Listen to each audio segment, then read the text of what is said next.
দেশের স্বার্থে যুক্তরাষ্ট্র, চীন ও ভারতের সঙ্গে বাংলাদেশ ভারসাম্যমূলক সম্পর্ক বজায় রাখতে চায় বলে মন্তব্য করেছেন পররাষ্ট্র উপদেষ্টা মোহাম্মদ তৌহিদ হোসেন। চীনে 3 দিনের সফর সংক্রান্ত বিষয়ে তুলে ধরে সংবাদ সম্মেলনে তিনি বলেন, স্বার্থ অক্ষুণ্ণ রাখতে কাউকে অসন্তুষ্ট করবে না ঢাকা। এ সময় মার্কিন যুক্তরাষ্ট্রের সরকার পরিবর্তনের কারণে বাংলাদেশের সঙ্গে সম্পর্কে হোঁচট খাবে না বলেও অভিমত ব্যক্ত করেন তিনি। হেদায়েতুল্লাহ সীমান্তের প্রতিবেদন। সরকারের উচ্চ পর্যায়ের আমন্ত্রণে 3 দিনের রাষ্ট্রীয় সফরে 20 জানুয়ারি চীন যাচ্ছেন পররাষ্ট্র উপদেষ্টা তৌহিদ হোসেন। সফর সংক্রান্ত বিষয়ের খুঁটিনাটি নিয়ে মন্ত্রণালয়ে কথা বলেন সাংবাদিকদের সঙ্গে। চীনের পররাষ্ট্রমন্ত্রীর আমন্ত্রণে আমি 20 তারিখে চীনে যাচ্ছি। চীনের সঙ্গে চলমান বিভিন্ন প্রকল্পে সুদের হার কমানো ও ঋণ পরিশোধের সময় বাড়ানোর বিষয়ে আলাপ হবে বলে জানান উপদেষ্টা। $5 বিলিয়ন কথাবার্তা হয়েছিল, যেটা সেটা এখন আমরা সেটা অবশ্যই সে আলোচনা বহাল আছে এবং সেটা থাকবে।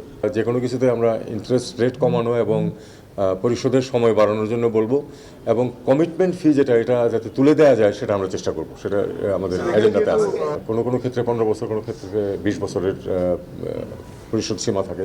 আমরা চেষ্টা করবো এটাকে সবগুলিকে 30 বছরে নিয়ে যেতে, যাতে করে আমাদের অর্থনীতির উপর চাপ কম আসে। কূটনৈতিক সম্পর্কের টানাপোড়েন নিয়ে উপদেষ্টা জানান, কাউকে অসন্তুষ্ট না করে যুক্তরাষ্ট্র, ভারত ও চীনের সঙ্গে সুসম্পর্ক বজায় রাখবে বাংলাদেশ।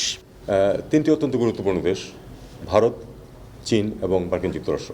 3টি দেশের সাথে সম্পর্ক আমাদের জন্য গুরুত্বপূর্ণ এবং আমরা অবশ্যই একটা ব্যালেন্স রিলেশন মেনটেন করব।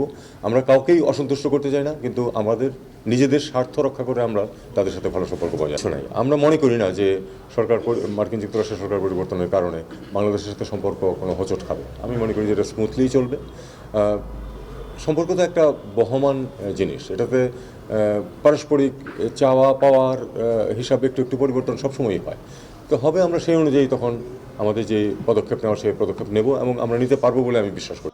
মিয়ানমারের সঙ্গে চীনের সুসম্পর্কের জের ধরে রোহিঙ্গা ইস্যুতে দেশটির সহযোগিতা চাওয়া হবে বলে জানান উপদেষ্টা। চীনের যথেষ্ট ইনফ্লুয়েন্স আছে মিয়ানমারের উপরে, চীনের যথেষ্ট ইনফ্লুয়েন্স আছে ওখানে যেই অন্যান্য যে অথরিটিস বা ফোর্সেস আছে তাদের সাথেও চীনের সম্পর্ক আছে।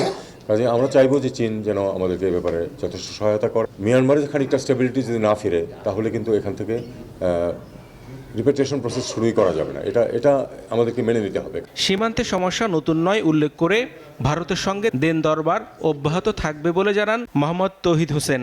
আমরা যখন বলছি যে এটা আমাদের আন্ডারস্ট্যান্ডিংয়ের বাইরে যাচ্ছে, তখন আমরা সেটা বুঝেই বলছি এবং তখন এটা নেগোসিয়েশনের প্রশ্ন আছে এবং সেই নেগোসিয়েশনে আমরা যাব এবং সেই অনুযায়ী সিদ্ধান্ত নেওয়া হবে। হেদায়েতুল্লাহ সীমান্ত, এসএটিভি, ঢাকা।